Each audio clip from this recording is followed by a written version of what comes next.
देखिए, आपका आईपीसी में जनरल एक्सेप्शन शुरू किया गया था और आपका भूमिका से भी उसमें क्वेश्चन आपका बनता है। और भूमिका यह भी आपका चल रही थी और भूमिका में फिर एक बार देखिए क्या बताया जा रहा था। अभी आपका तमाम धाराओं को कोरिलेट भी करना है और कुछ बातें भी आपका निकालनी है। तो फिर एक बार एक शुरुआत किया जाए। हम बताए थे एंशियंट लॉ का नियम बताए थे। प्राचीन विधि में आपका बात न करिए भाई। जो प्राचीन आपका कानून था वह स्ट्रिक्ट आपका कानून था क्रिमिनल मामलों में, यानी कि कठोर दायित्व का सिद्धांत लागू था। जिसमें कि आपका ये हम बताए थे कि चाहे जीव जंतु कोई गलत कार्य करता था, चाहे निर्जीव वस्तु करती थी या कोई मानव करता था, सबको उस कार्य के लिए पनिश किया जाता था, दंडित किया जाता था। एक दो उदाहरण हम बता दें। जैसे कि आपका इंग्लैंड में आपका ट्रेन जा रही थी और पटरी से एक पत्थर उछला और एक व्यक्ति जो बगल खड़ा था पटरी के लग गया। तो पुलिस ने उस पत्थर के खिलाफ एफआईआर किया और उसे थाने में बंद कर दिया। अगर आज पुलिस वाले ऐसा करते हैं तो आप खुद कहेंगे कि ये 84 वाला है, 84 वाला है, ये अनसाउंड माइंड हो गया है, ये पूरी तरह पागल हो गया है। पत्थर के खिलाफ क्या करता है? एफआईआर। लेकिन ये था आपका प्राचीन काल में, मध्यकाल में ही। ये आपका निर्जीव वस्तु हुई। फिर जानवर हुए, आपका जानवरों पर भी तमाम उदाहरण बताए गए हैं। मानव हुआ, किसी भी मानव को बचाव नहीं था। लेकिन एक मैक्सिम आई इसी समय 13वीं और 14वीं शताब्दी में काम करना शुरू की। एक्टस नॉन फैसिटरियम नाइसी मेंस सिट्रिया, यानी कि मात्र कार्य किसी को दोषी नहीं बनाता जब तक कि उसका इरादा उस कार्य को करने का न हो। यानी कि अपराध के लिए दो तत्व आवश्यक हैं। एक्टस रिया मतलब आपराधिक कार्य, और मेंस रिया यानी कि दुराशय या आपराधिक मन स्थिति या बुरा आशय, बुरी भावना या आशय। तत्पश्चात आपका ये मैक्सिम लागू की गई। सबसे पहले आपका निर्जीव वस्तुओं को अपराध से मुक्त किया गया, फिर जानवरों को, फिर मानवों को किया जाने लगा। और मानव में जो सबसे पहले किए गए मुक्त वह अनसाउंड माइंड पर्सन थे और छोटे छोटे बच्चे थे। यानी कि ये माना जाने लगा कि बच्चे तो भगवान के रूप होते हैं, इनमें क्या अच्छा है क्या बुरा है ये सोचने समझने की क्षमता नहीं होती। अतः इन्हें डोली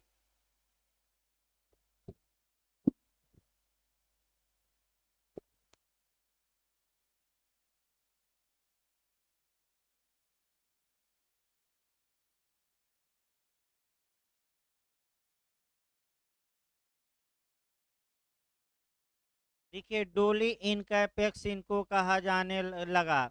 और अर्थात अपराध करने में अक्षम। तो हर एक देश में अलग अलग नियम है। भारत में आपका नियम है कि अगर शिशु 7 वर्ष से कम है तो वह अपराध करने में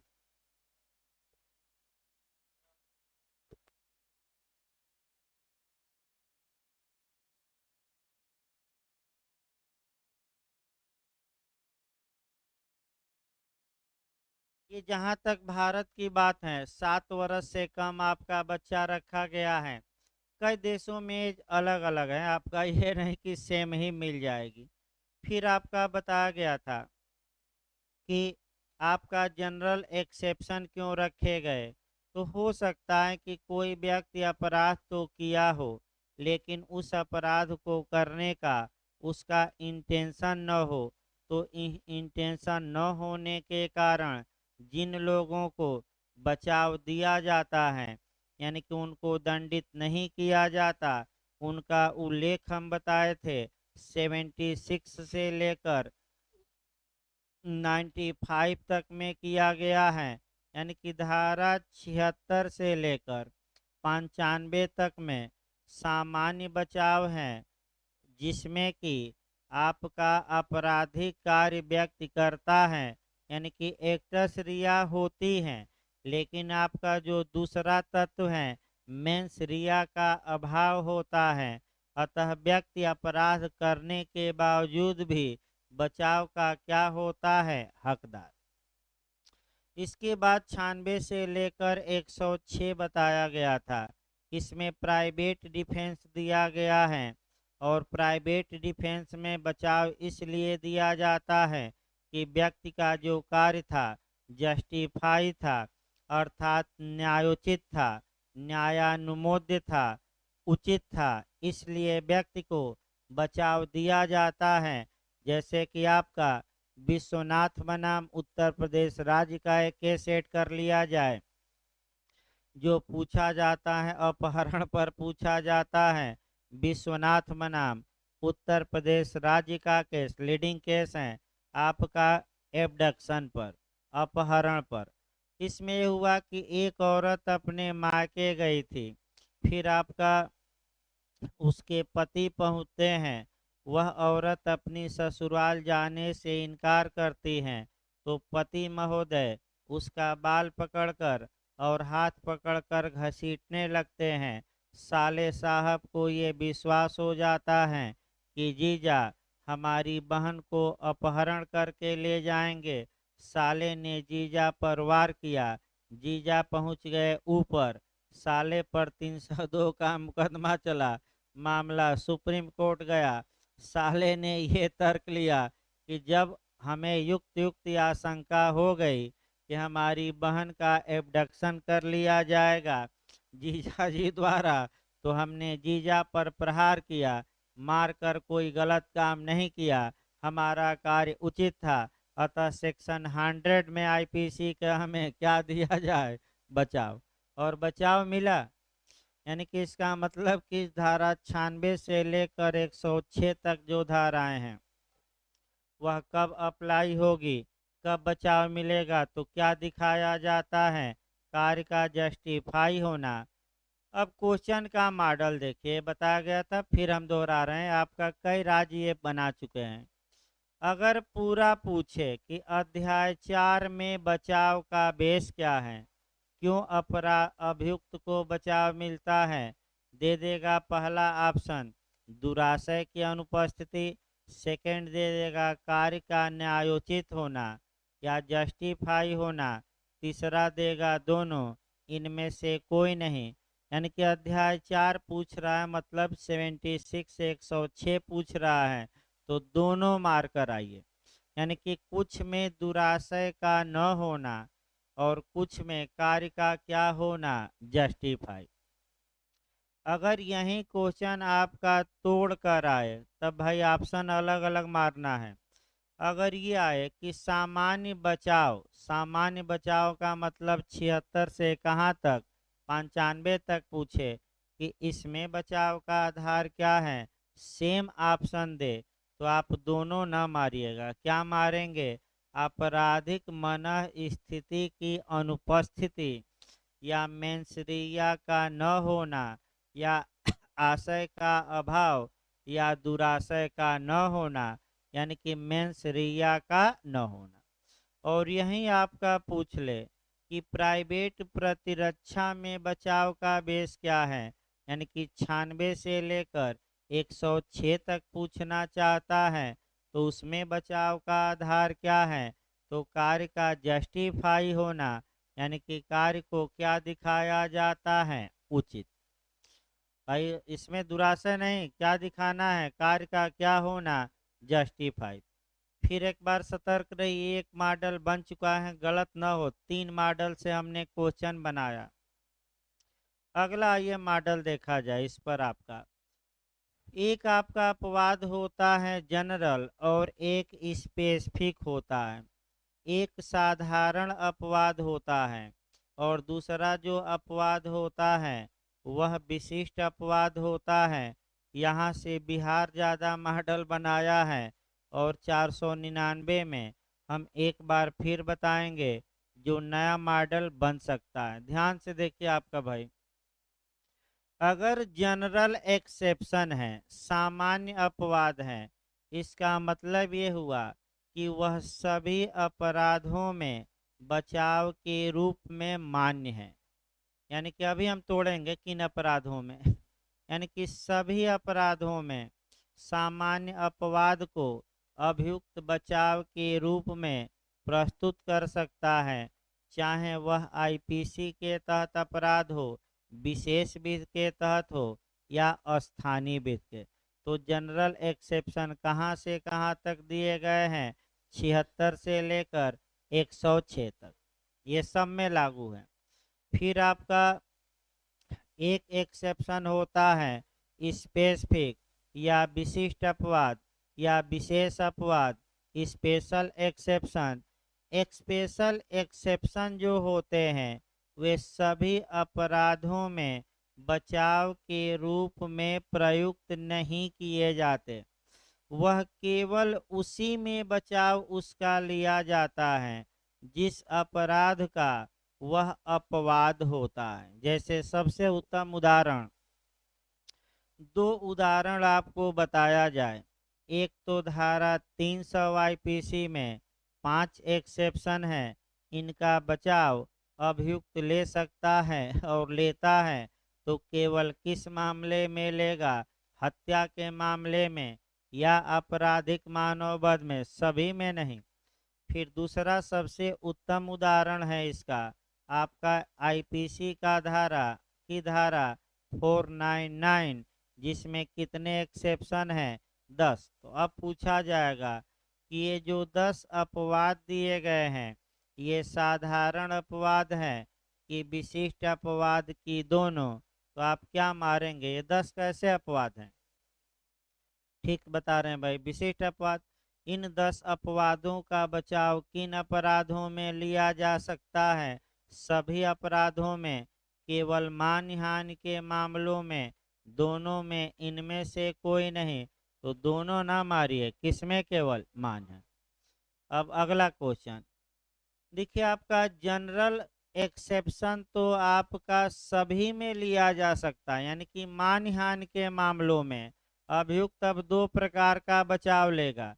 एक 76 से लेकर 106 का बचाव तो हमेशा लेगा, यानी कि सामान्य अपवाद का बचाव। और दूसरा कौन सा डिफेंस ले सकता है? धारा 499 में दिए गए कितने अपवादों का? 10।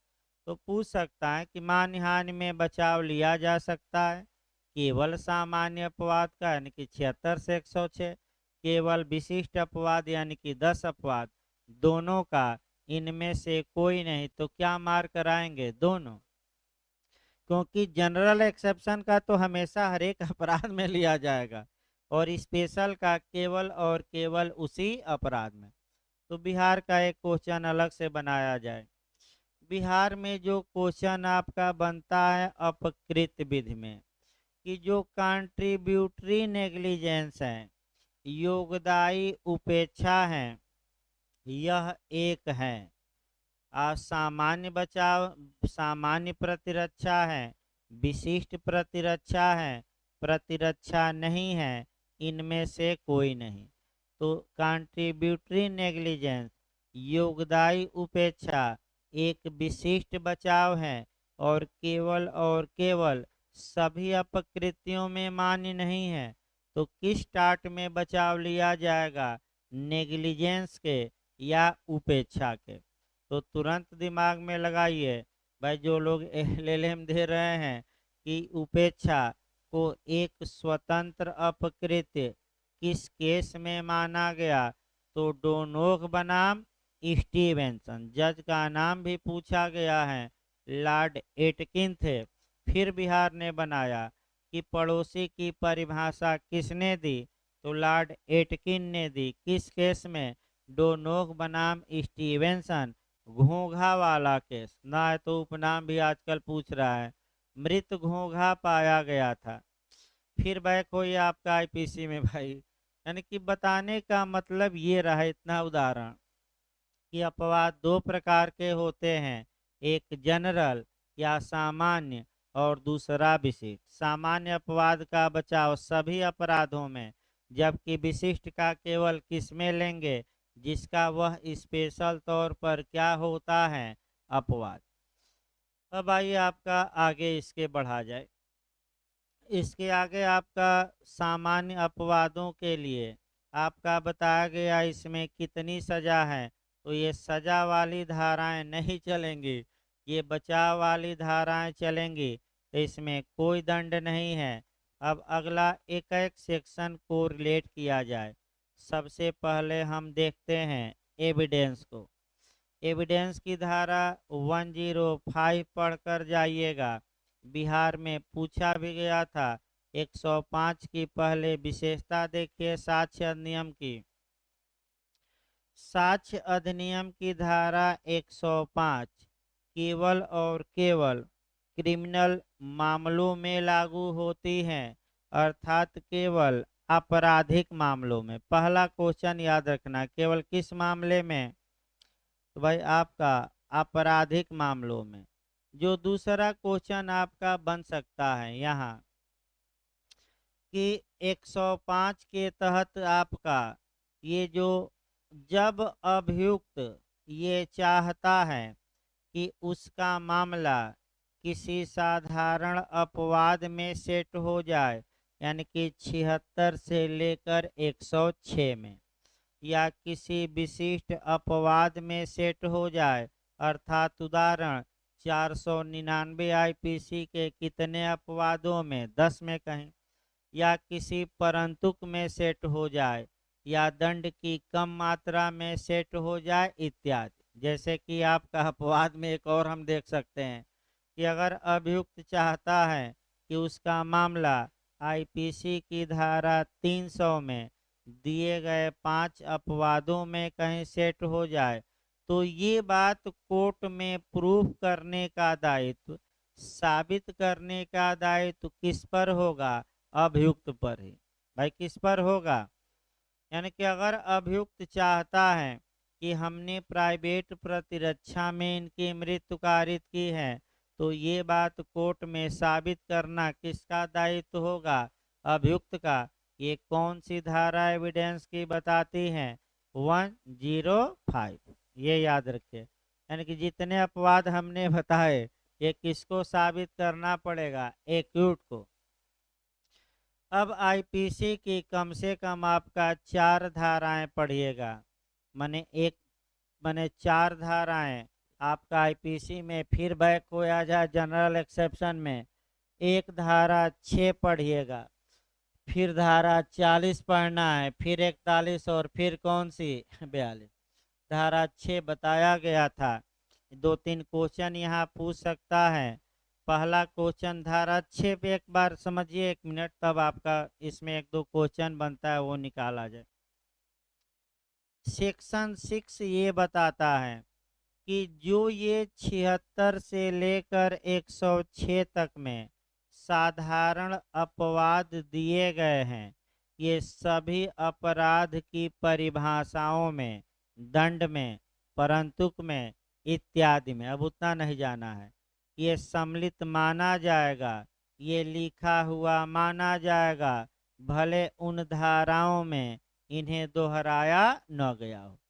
यानी कि 76 से लेकर 106 तक की बातें जितना भी अपराध पढ़ेंगे सब में सम्मिलित मानी जाएंगी कि नहीं, मानी जाएंगी। तो एक उदाहरण इस पर देखिए, 378 का उदाहरण देखा जाए भाई। चोरी की परिभाषा दी गई है, 5 आवश्यक तत्व बताए गए हैं, एसेंशियल एलिमेंट, लेकिन कहीं नहीं लिखा है कि 7 वर्ष का कम का बालक अगर चोरी करता है तो वह उस चोरी के लिए दंड का भागी नहीं होगा। तो इसका मतलब ये हुआ कि 378 के नीचे ये माना जाएगा कि 76 से लेकर 106 लिखा गया है, भले वहां लिखा ना गया तो कौन सी धारा मान लेती है कि लिखा गया है, 6। और आपका इसलिए 82 धारा 378 में अप्लाई होगी और बच्चा चोरी के लिए दंड का भागी नहीं होगा। अगला क्वेश्चन आइए, जो सेक्शन 6 है, ये आपका अध्याय 4 की कुंजी माना जाता है। ऐसा भी क्वेश्चन वर्तमान में पूछा जा रहा है। आपका संविधान में पूछा गया था बिहार में कि संविधान की कौन है, कुंजी कौन है, तो प्रियम्बल या उद्देश्य का। तो अगर अध्याय 4 की कुंजी पूछ ले कि कौन सा सेक्शन अध्याय 4 यानी कि 76 से लेकर 106 तक की कुंजी है, तो आप बताएंगे धारा 6। यानी कि कुंजी करती क्या है, जो समस्याएं हैं उसका समाधान कर देती हैं। तो कौन सी धारा समाधान कर देती है? 6। क्या समाधान करती है कि जितने अपराध परंतु और दृष्टांत दिए गए दंड सब में ये 76 से 106 क्या माना जाएगा? लिखा हुआ समाहित है, अलग से लिखने की आवश्यकता नहीं है। अगला क्वेश्चन इस पर देखा जाए, अब कौन सा आईपीसी का कौन सा अध्याय अपराधों को कंट्रोल करता है, अनियंत्रित होने से रोकता है, बेकाबू होने से रोकता है? नया क्वेश्चन ऐसा बन सकता है। तो वह अध्याय 4 है, यानी कि जो 76 से लेकर 106 तक की धाराएं हैं, वह अपराधों को क्या करती हैं? कंट्रोल। तो जैसे ही कंट्रोल करने की बारी आई, तो आप कॉन्ट्रैक्ट में भी अनकंट्रोल देख लेंगे कि किसने किसकी तुलना अनकंट्रोल हार्स से की जाती है, पब्लिक पॉलिसी की, लोकनीति की। किसने लोकनीति को अनियंत्रित घोड़ा कहा था संविदा में? जस्टिस बोरो ने कहा, बोरो बोरो बोरो। और किस केस में कहा? रिचर्डसन बनाम मेलिस। भाई रट कर जाइए, बार बार पूछा जा रहा है कौन सा केस है?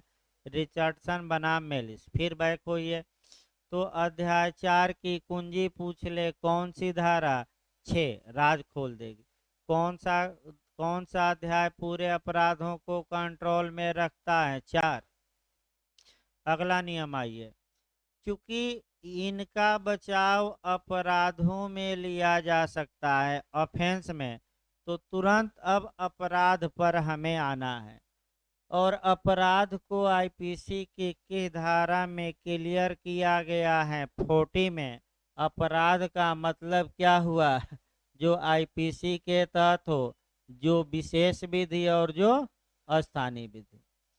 तो विशेष विधि की परिभाषा की धारा में 41, स्थानीय विधि 42।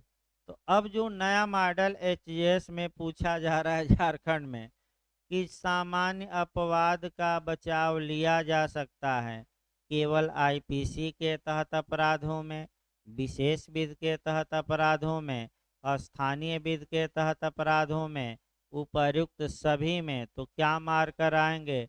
उपर्युक्त सभी। क्यों? क्योंकि अपराध में लिया जाएगा। और अपराध को कहाँ क्लियर किया गया है? आपका आईपीसी में 40। और अपराध का मतलब क्या हुआ? तीनों। तो क्या एससी एसटी एक्ट में लिया जा सकता है कि नहीं? डोमेस्टिक वायलेंस में, जे एक्ट में, आपका सब में। भाई ये नहीं कि किसी में बाहर कर दीजिए, सब में ये बचाव क्या होंगे? मान्य। आपका इसमें कोई शक नहीं है भाई। फिर एक बार अब बैक होया जाए, इस प्रकार सामान्य अपवाद बताए गए। अब सेक्शन वाइज चला जाए। जब आप सेक्शन वाइज चलेंगे तो पहला ही मिस्टेक मिलेगा, यानी कि पहला जो प्रावधान मिलेगा वह किसके बारे में मिलेगा? मिस्टेक या भूल के बारे में। तो पहला क्वेश्चन जो आपका मिस्टेक का बनता है, वह पिछली बार भी बना था, कई लोग गलत करके आ गए थे। गलती न हो सेक्शन वाइज, कम से कम आपका पहला क्वेश्चन ये बनता है कि भूल के बारे में आईपीसी की किन धाराओं में प्रावधान किया गया है? तो आपका जवाब रहेगा 76 में और 79। फिर एक बार याद रखें, मिस्टेक के बारे में या भूल के बारे में आपका किस सेक्शन में आपका प्रावधान किया गया है? तो आपका जवाब दो धाराएं रहेगा।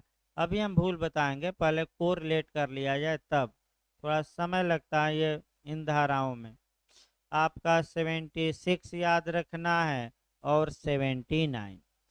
दोनों में एक बात जरूर समान है कि मिस्टेक ऑफ लॉ यानी कि विधि की भूल एक्सक्यूज नहीं है, क्षम्य नहीं है, जबकि मिस्टेक ऑफ फैक्ट यानी कि तथ्य की भूल या आपका क्षम्य है, एक्सक्यूज है। तो देखिए मॉडल कैसे बना था। विधि की भूल क्षम्य नहीं है, ये किन धाराओं में दिया गया है? तो मॉडल बनाइए 76 में, 79 में, दोनों में, इनमें से कोई नहीं। क्या मार्क कराएंगे? दोनों। तथ्य की भूल क्षम्य नहीं है, ये किस धारा में है? 76 में, 79 में, दोनों में, इनमें से कोई नहीं। तब भी क्या मारेंगे? दोनों। ये पहला क्वेश्चन मॉडल जो आसान सभी लोग कर जाएंगे, कोई बात नहीं है। अब दूसरा ये, विधि की भूल क्षम्य नहीं होती, तथ्य की भूल क्षम्य होती है, ये किन धाराओं में सिद्धांत समाहित है? फिर भी दोनों मारना है। क्या मारना है? दोनों। अब जो मॉडल नया बन रहा है वो थोड़ा भरमाऊ बन रहा है। देखिए कैसे मॉडल यूपी ने बनाया। तथ्य की भूल क्षम्य है, ये समाहित है। अब दे दिया आपका 77, 78, 79, इनमें से कोई नहीं। तो 77 दिया है, 78 दिया है, 79 दिया है और इनमें से कोई नहीं। क्वेश्चन ये बना है कि तथ्य की भूल क्षमा करती है, ये बात किस धारा में समाहित है? यही लोग गलत करके आ गए। अब आपका तथ्य की भूल मिस्टेक ऑफ फैक्ट क्षमा करता है अभियुक्त को, ये दो धाराओं में समाहित हैं। किस किस में? 76 और किस में? पहला ऑप्शन, आप अगर दो दो धाराओं का ग्रुप रहे तो दोनों देखिए।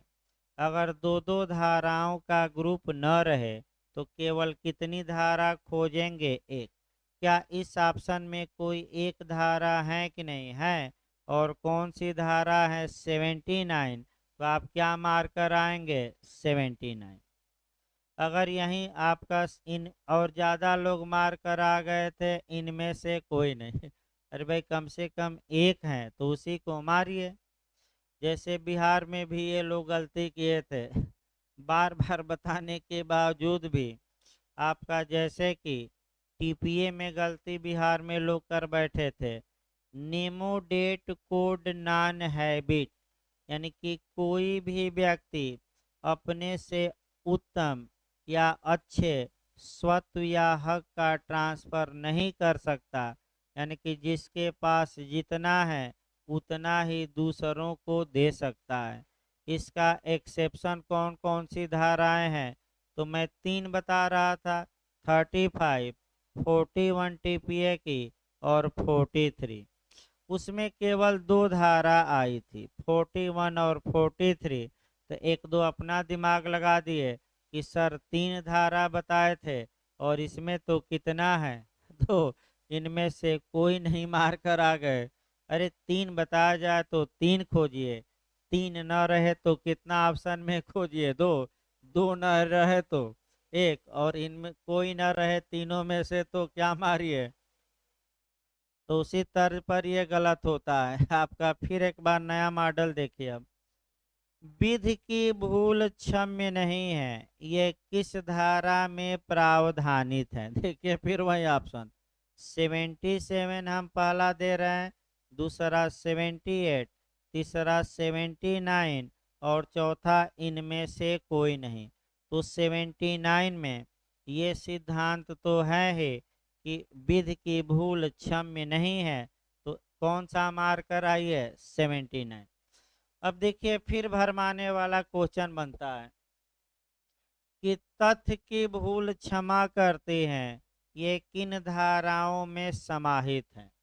तो एक ऑप्शन देगा 76, 77, दूसरा 77, 78 दे देगा, तीसरा 78, 79, चौथा इनमें से कोई नहीं। अब आप ग्रुप वाइज खोजिए, क्या किसी भी ग्रुप में आपका 76 और 79 दिया गया है कि नहीं, जहां मिस्टेक का फैक्ट तथ्य की भूल बचाव देती है, विधि की भूल बचाव नहीं देती। तो आपका क्या कोई दिया गया ग्रुप में, तो क्या मार्क कराएंगे, इनमें से कोई नहीं। और यहीं अगर मान लीजिए कि इस ऑप्शन में दे दे 76 और 79, तब आंसर बदलेगा और क्या मारना है, ये तीसरा। और एक एक का दे दे तो भी बता गया। जैसे 4-5 मॉडल नया मॉडल बन रहा है, इन मॉडलों से सतर्क रहना है। अब जब भी आप मिस्टेक पढ़ेंगे तो भाई केवल आप आईपीसी में न पढ़िए, मैं बता दूं। सबसे पहले टाट में पूछा जाता है, 2 लाइन समझना है। फिर आपका जो लिमिटेशन एक्ट है, यानी कि परि परिसीमा अधिनियम है, उसमें हम देखेंगे। फिर आपका जो मिस्टेक देखना है वह आपका साक्ष्य अधिनियम में थोड़ा 2 लाइन देख लीजिएगा। फिर आपका जो मिस्टेक देखिएगा संविदा अधिनियम में थोड़ा पढ़ लीजिएगा। फिर आपका भूल हल्का सा सीपीसी में, हल्का सा कौन सीआरपीसी में, और तब आपका लास्ट में हम कहाँ आएंगे, आईपीसी में। एक क्वेश्चन आपका बिहार में तो निश्चित इस पर बनेगा, मैं बता दूं, कोई शक नहीं है भाई। एक बार लाइव चेक कर लीजिए, हो चल रहा ना। देखिए एक क्वेश्चन इतने कोरिलेशन में से निश्चित आपको मिलेगा, चाहे यूपी हो। अब कहाँ कहाँ क्वेश्चन बना है और वर्तमान में कौन सी धाराओं से क्वेश्चन बना था, वो हम बताते रहेंगे। जो अपकृत हैं, यानी कि जो टाट हैं, चाहे मिस्टेक या भूल तथ्य की हो या विधि की हो, भूल कोई बचाव नहीं है। तो बिहार में पिछली बार बना कि निम्नलिखित में से अपकृत में कौन कोई बचाव नहीं है। तो एक तो बाल्यावस्था बनता है, लड़कपन या चाइल्डहुड, आपराधिक मामलों में बचाव है। लेकिन आपका फिर बता दिया जाए, अपकृत में कोई बचाव नहीं है। इसके बाद मिस्टेक भी याद रखिएगा, अगला नंबर इसी का है कि भूल बचाव है कि नहीं, अपकृत में कोई बचाव नहीं है। भले आपसे भूल हो गई हो, आपने गलत कार्य किया, तो आप उत्तरदायी होंगे, क्योंकि मिस्टेक कोई बचाव नहीं। तो अपकृत में बचाव मिलेगा कि नहीं, नहीं मिलेगा। इसके बाद परिसीमा अधिनियम में जरूर बचाव है, यानी कि लिमिटेशन एक्ट 1963 का सेक्शन 17 कहता है कि अगर मिस्टेक हो गया, पक्षकार से भूल हो गई, तो जितना दिन वह भूल में रहा है उतना दिन क्या गिना जाएगा कि उसको नहीं गिना जाएगा, तो गिना जाएगा कि अपवर्जित किया जाएगा, अपवर्जित। लेकिन कब, कितना दिन बीच में नहीं गिना जाएगा, समय कितना दिन रुका रहेगा, जितने दिन वो क्या रहा है, भूल में। कौन सा सेक्शन है लिमिटेशन एक्ट का, 17। साक्ष्य अधिनियम में आइए। साक्ष्य अधिनियम में 2 प्रकार की भूल होती है, ये जानिए। एक आपका प्रत्यक्ष गलती, प्रत्यक्ष भूल, यानी कि आपका कहा जाता है पेटेंट डिफेक्ट, यानी कि प्रत्यक्ष जो सीधे दिखाई दे। और एक आपका क्या होता है, अप्रत्यक्ष। प्रत्यक्ष के लिए सेक्शन पूछे तो 93 और 94 मार्क कराइए। अप्रत्यक्ष के लिए एविडेंस में पूछे तो 95, 96 और कौन सा, 97। फिर एक बार देखिए, अभी आपका पिछली बार भी झारखंड और बिहार, और आपका बिहार में भी पूछा गया था, प्री में मेंस में भी लगातार क्वेश्चन इससे आता है, घोड़ा वाला क्वेश्चन पूछा गया था। पहले तो एक एक लाइन इनका कंसेप्ट क्लियर करिए। सबसे पहले फाउंडेशन देखा जाए बहुत दिन उदाहरण हो गया दिए हुए। फाउंडेशन को समझिए। फाउंडेशन का मतलब होता है कि चेहरे पर लेप लीपा पोती कर दीजिए। अब ये नहीं कि आपका राख होक न रगड़ दीजिए, यानी कि जो क्रीम पाउडर और इत्यादि हैं वो चेहरे पर क्या करिए, रगड़ दीजिए। वास्तविकता छुप जाएगी और आपका, कह सकते हैं, जब वास्तविकता छुप जाएगी तो आपका जो बनावटी चेहरा है वह दिखाई देगा। तो जो सीधे दिखाई दे यानी कि बनावटी चेहरा वो प्रत्यक्ष त्रुटि, और जो दिखाई न दे यानी कि चेहरा कुरूप था, जब आपका जैसे कि शादी विवाह होता है तो दूल्हा राजा जो होते हैं पूरा दिन में ब्यूटी पार्लर में जाकर या आपका पूरा चेहरे को क्या करते हैं, पहले चमकवाते हैं। चमकवाते समय 50 क्रीम लगाएंगे और जब सुबह होगी मुंह हाथ धुल लेंगे तो चेहरा क्या हो जाएगा, उतर जाएगा, यानी कि वास्तविकता क्या हो जाएगी मालूम। तो बताइए कौन सी जो त्रुटि है आपका प्राइमा फेसाई पहली नज़र ही दिख जाती है प्रत्यक्ष, और कौन सी त्रुटि प्रत्यक्ष दिखाई नहीं देती, अंतर्निहित रहती है अप्रत्यक्ष। जब तक कि खरोच न मारा जाए चेहरे पर, या जब तक कि दो चार चप्पल न सालियां मार दें। देख रहा हूँ मायूस हो गए पीछे वाले भाई, बाहर वाले भी मायूस हो गए हैं, तो थोड़ा उदाहरण दो चार दिया जाए ताकि भाई मायूस न होइए। बीच बीच में गोला बम चलता रहे ताकि माहौल क्या रहे। हाँ, क्योंकि सुस्त पड़ जाएंगे तो मौर्य जी क्वेश्चन वोश्चन पूछते रहे सीनियरों से, फिर हम बता रहे हैं भले नाराज हो जाए, सुस्त ना पड़िएगा पूछने में, ये नहीं कि सुस्त पड़ जाइए। फिर एक बार बैक होइए भाई। उसी प्रकार अब देखिए जो प्रत्यक्ष त्रुटि रहती हैं वो प्राइमा फेसाई दस्तावेज देखते ही प्रकट हो जाती हैं। एक उदाहरण, ए ने बी से वादा किया कि मैं अपना घोड़ा 1000 या 1500 में बेचूंगा। अरे जब घोड़ा बेचने का करार कर रहे थे उसी समय डिसाइड कर लेते, या तो 1000 या कितना। अब 1000 देना है कि 1500, ये निश्चित नहीं है कीमत, तो आपका दस्तावेज देखने से ही बेकार लग रहा है। क्या इस गलती को सुधारा जा सकता है? नहीं। अब यहीं बिहार और झारखंड में पूछा गया, दो चार गलत करके कई लोग आ गए, अब आपसे गलती न हो। प्रत्यक्ष त्रुटि को सुधारा नहीं जा सकता क्योंकि ये तो प्राइमा फेसाई ही क्या होती हैं, दिखाई। अब दूसरा उदाहरण देखिए, ए एक वसीयत लिखा, सब कुछ आपका लिख दिया, लेकिन लास्ट में किसको संपत्ति मिलेगी आपका नाम ही छोड़ दिया। और मरने के बाद पुत्र आ रहा है कि हमारा नाम, पुत्री आ रही है हमारी, पत्नी आ रही है कि हमारा नाम लिखते, तो क्या इस रिक्ति की पूर्ति की जा सकती है कि नहीं? नहीं, क्योंकि प्राइमा फेसाई ही देखने में लगता है कि दस्तावेज क्या है, गलत। तो कौन सी त्रुटि सुधारी नहीं जा सकती? प्रत्यक्ष। किस धारा में एविडेंस की रटी है? 93 और 94। दूसरा इनहेरेंट होता है। इनहेरेंट डिफेक्ट, अंतर्निहित त्रुटि या पेटे लेटेंट डिफेक्ट, या आपका अंतर्निहित भी कहिए। इसका मतलब अप्रत्यक्ष त्रुटि, यानी कि अप्रत्यक्ष त्रुटि का मतलब ये हुआ कि जो दिल में त्रुटि रहती है उसी को अप्रत्यक्ष कहते हैं। यानी कि मान लीजिए एक लड़का है, देखौकी हो गई, रिंग सेरेमनी हो गई, विवाह भी हो गया, लड़का सुंदर था, कोई चेहरे में कमी नहीं थी, तो प्रत्यक्ष त्रुटि का अभाव था। लेकिन आपका जब विवाह हो गया तो पता लगा कि इसमें तो त्रुटि ही त्रुटि है अंदरूनी। अब आपका वो हम अंतर्निहित कहेंगे, दिखाई नहीं देती। कब दिखाई देगी?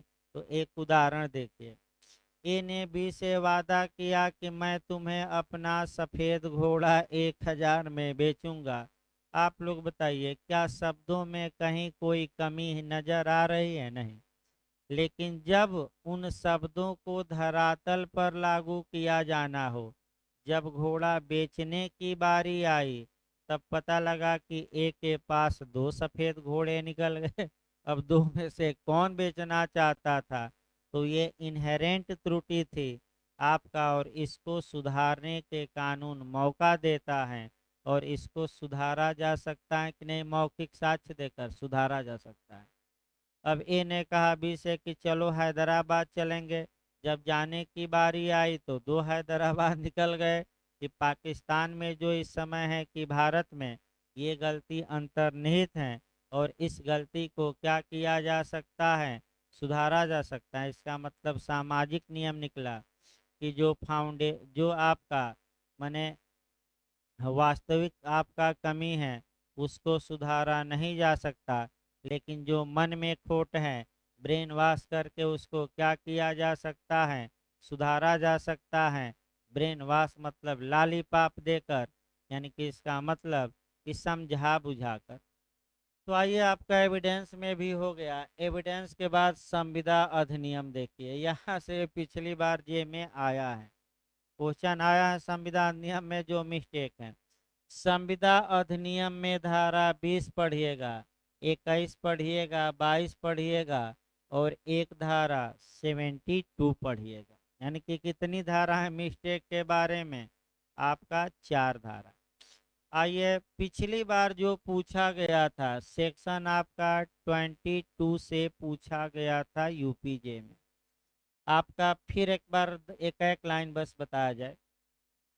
अगर दोनों पक्षकार तथ्य की भूल में हैं और वह तथ्य करार के लिए एसेंशियल है, मर्म है मतलब उसके बिना करार का कोई मतलब नहीं है। तो दोनों पक्षकार तथ्य की भूल में है तो वह करार अब क्या होगा, वाइड की धारा में 20 में। विधि की भूल का प्रभाव क्या होगा, कहाँ दिया है, 21 में विधि की भूल का। और आपका एक पक्षीय भूल पिछली बार आया था कि अगर संविदा के एक पक्षकार द्वारा केवल मिस्टेक हुआ है तो संविदा क्या होगी, 4 ऑप्शन आता है, एक लाइन याद करना है। इस कारण से संविदा शून्यकरणीय नहीं होगी, पहला लाइन ये याद करना हो और सब नहीं, यही याद करना है। उसके बाद दूसरा लाइन देखना है। एक पक्षीय भूल का प्रभाव, संविदा शून्य होगी, वैध होगी, शून्यकरणीय होगी, शून्यकरणीय नहीं होगी, 4 ऑप्शन देगा। तो पहले बेयर एक्ट की भाषा की वरीयता देंगे, शून्यकरणीय नहीं होगी। ये सही बात है कि शून्यकरणीय नहीं होगी तो वैलिड होगी, लेकिन पहला ऑप्शन वैलिड नहीं मारना है। पहला ऑप्शन किसका, बेयर एक्ट का। उसके बाद अब आइए 72 देखा जाए। जो 72 कॉन्ट्रैक्ट में मिस्टेक है ये आपका संविदा से बाहर जाता है, यानी कि कोसाई कॉन्ट्रैक्ट है या संविदा कल्प का मामला है। संविदा कल्प बताना भी है आपका, एक आज या कल में शुरू ही हो जाएगा। आपका 56 आज हो सकता है लगे कॉन्ट्रैक्ट का, उसके बाद 1-2 दिन में आ ही जाएगा। लेकिन एक लाइन जानिए कि धारा 10 की शर्तों की पूर्ति न होने पर भी संविदा नियम की कुछ ऐसे ट्रांजैक्शन या संव्यवहार हैं जिन्हें कानून संविदा जैसा मान लेता है, यानी कि संविदा के एसेंशियल एलिमेंट न मिलते हुए भी जबरदस्ती कानून क्या मान ले, संविदा, उसी को हम क्या कहते हैं, संविदा कल्प या कोसाई कॉन्ट्रैक्ट। और कहाँ से कहाँ तक दिया गया है, 68 से लेकर 72 तक। तो बताया जाएगा 1-2 दिन में। अब यहाँ भूल कराइए, तो आपका पनीर पर चूंकि उदाहरण चल रहा है तो पनीर का ही भूल करा दीजिए। एक मित्र दूसरे के पास गया, आधा किलो पनीर लिया था, मेज पर उनके रखा, अपना बातचीत करता रहा, फिर पनीर भूल गया वहीं मेज पर और अपने रूम पर आ गया। तो दूसरे मित्र का क्या कर्तव्य है कि पनीर वापस कर दे कि बना कर खा लें, वापस कर दे। वापस नहीं किए, बना कर खा लिए, तो पनीर का पैसा वापस करना पड़ेगा कि नहीं।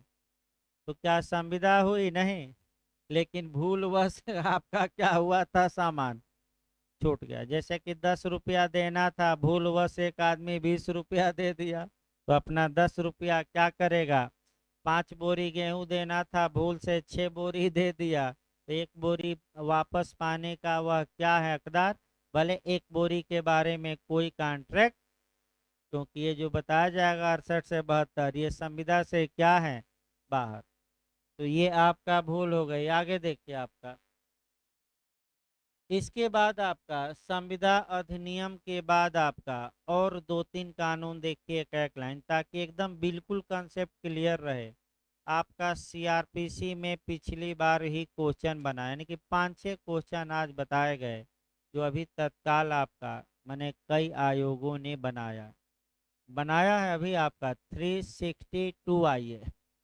अगर न्यायालय द्वारा निर्णय दिए जाने में, आपराधिक न्यायालय, कोई क्लर्कियल या मैथमेटिकल गलती हो जाती है, मिस्टेक हो जाता है, तो क्या उस क्लर्कियल या मैथमेटिकल गलती को सुधारा जा सकता है कि नहीं, सुधारा जा सकता है। इसमें कौन सी धारा, अब बताइए, क्या कोई न्यायाधीश या मजिस्ट्रेट आपराधिक मामलों में अपने द्वारा दिए गए निर्णय का पुनर्विलोकन या पुनर्विचार या रिव्यू कर सकता है कि नहीं, नहीं कर सकता। कौन सी धारा आपका रोकती है, 362 रोकती है। तो मॉडल बनाइए जो पूछा जाता है, सीआरपीसी में किसका प्रावधान नहीं है, निर्देश का, अपील का, पुनरीक्षण का, पुनर्विलोकन का, किसका प्रावधान नहीं है। तो कौन सी धारा पुनर्विलोकन पर रोक लगाती है, 362 सीआरपीसी। और सीपीसी में गणितीय और लिपिकीय त्रुटि सुधारा जा सकता है कि नहीं, सुधारा जा सकता है। सीपीसी में धारा 152 लिखिएगा, और सीआरपीसी में कौन सी धारा, 362। अब आइए फिर एक बार बैक होया जाए आपका, यानी कि बैक हो जाइए, आपका कोरिलेशन आपका तमाम हो गया। एक उदाहरण बता दे भाई, जो अभी आपका नया नया आया है, आपका अभी मैंने कह सकते हैं एमपी का ही मामला है, और नया तरोताज़ा आया है। एक लेडी जज थी जो मर्डर के मामले में 5 साल की सजा दी थी। फिर आपका विवाद हुआ, तो फिर वह अपना 302 के तहत दी थी। फिर विवाद हुआ तो अपना ही निर्णय पलट दी, और 304A के तहत अभियुक्त को सजा दे दी। अब आपका प्रशासनिक समिति जो हाई कोर्ट की होती हैं, जो जजों पर निगरानी करती हैं, उसके यहाँ शिकायत की गई। हाई कोर्ट की प्रशासनिक समिति ने बर्खास्त कर दिया लेडी जज को। फिर वह सुप्रीम कोर्ट गई, अभी तो 2-3 पहले ही मामला आया है। सुप्रीम कोर्ट में ये तर्क दी कि गलती हो गई, तो सुप्रीम कोर्ट ने कहा कि बहाली नहीं, आप जब ऐसी गलती क्षम्य नहीं है यानी कि 302 का मामला है, स्पष्ट लिखा गया है कि या तो मृत्युदंड या आजीवन कारावास। तो पहली गलती आपने ये की कि किस आधार पर आपने 5 साल की सजा दे दी, क्योंकि सजा तो उसमें दो ही है, कौन कौन, या तो डेथ सेंटेंस या लाइफ इम्प्रिजमेंट। ये गलती कहाँ से हो सकती है। दूसरी गलती आपने की, गलती पर गलती, कि एक तो 362 आपको अपने निर्णय के पुनर्विलोकन पर क्या लगाता है, रोक। और आपने पुनः मामला अपना ही सुन लिया और धारा बदल कर क्या किया, दोबारा दंड दे दिया। ये आपको पावर था। अब ये गलती क्षम्य नहीं है, अतः आपको हम बहाल नहीं करेंगे, और बर्खास्त बर्खास्त हो गई। यानी कि ये गलतियां क्षम्य नहीं है, सुप्रीम कोर्ट ने भी क्या किया, माना। अब आइए आईपीसी में देखा जाए भाई, जहां तक आईपीसी की बात है, 76 में विधिक बाध्यता है, और 79 में विधिक न्यायानुमतता है, यानी कि लीगल रूप से बाउंड है। तो कौन सी धारा, 76। और विधिक जस्टिफिकेशन है, या आपका जस्टिफाई है, या न्यायोचित है उसका कार्य, तो 79। इंटरव्यू में क्वेश्चन बनता है कि दोनों में अंतर क्या है, तो कल इसको शुरू किया जाएगा भाई, क्योंकि आपका भूमिका उनका पहले जरूरी है, बहुत ज़्यादा भूमिका बन गई है, इतना ही तैयार करने में हालत खराब हो जाएगी। लेकिन 3-4 क्वेश्चन आए हैं